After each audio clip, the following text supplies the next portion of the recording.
Hey, I'm Noah. The IRS is setting up 2023 to be a big year. Randy and the team at IRSProb.com have been monitoring the IRS's activities, watching the legislation passed in Congress, watching the federal government job boards, and talking daily with federal employees at the IRS. We want to share our comments and concerns regarding the coming changes for 2023. The Inflation Reduction Act of 2022 reportedly makes a long-term commitment to improving the struggling IRS by investing $80 billion in the agency over the next 10 years. This is the largest budget increase the IRS has ever received, and it represents almost 6 times the agency's annual budget of $13.8 billion. While some have claimed that this will result in 87,000 new revenue agents targeting tax evaders, Randy and team are hopeful that a great improvement in overall service provided by the IRS will be seen. The additional funds will be allocated as follows: $45.6 billion for enforcement, $25.3 billion for operations support, $4.7 billion for business systems modernization, and $3.2 billion for taxpayer services. As you can see, well over half of the increase in funding is going to enforcement. These funds will be available until September 30, 2031, and they represent a mandatory appropriation, which means that Congress cannot reduce the allocation without passing a new law. The IRS will issue a detailed spending plan within 6 months.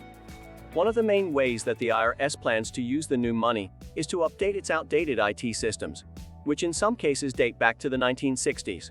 The agency also plans to improve phone service and speed up the processing of paper tax returns.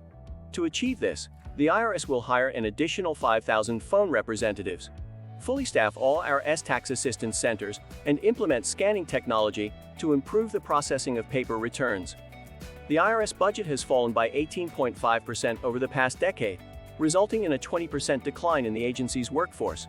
As of 2021, the IRS had 78,661 employees, compared to 90,000 in 2019, 290,000 in 2012, and 116,673 in 1992.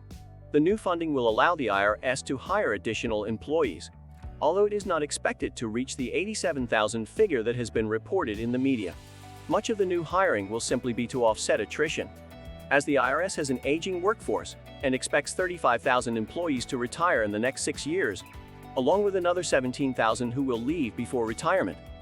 As a result of the new funding, audit rates are expected to increase, particularly for taxpayers earning more than $400,000 per year. While the exact increase is not yet known, it is likely that audits for those earning less than $400,000 could increase fourfold from their current historic lows of around 0.25%. The IRS will also have more resources to pursue tax evasion and other forms of non-compliance, which will likely result in more penalties and fines for those who are found to be in violation of tax laws. Randy, the managing director of IRSProb.com, is very concerned about the size of the budget increase and the IRS's ability to put it where it's most needed in customer service and not in increasing the burden already on U.S. small businesses. Follow us for more IRS updates.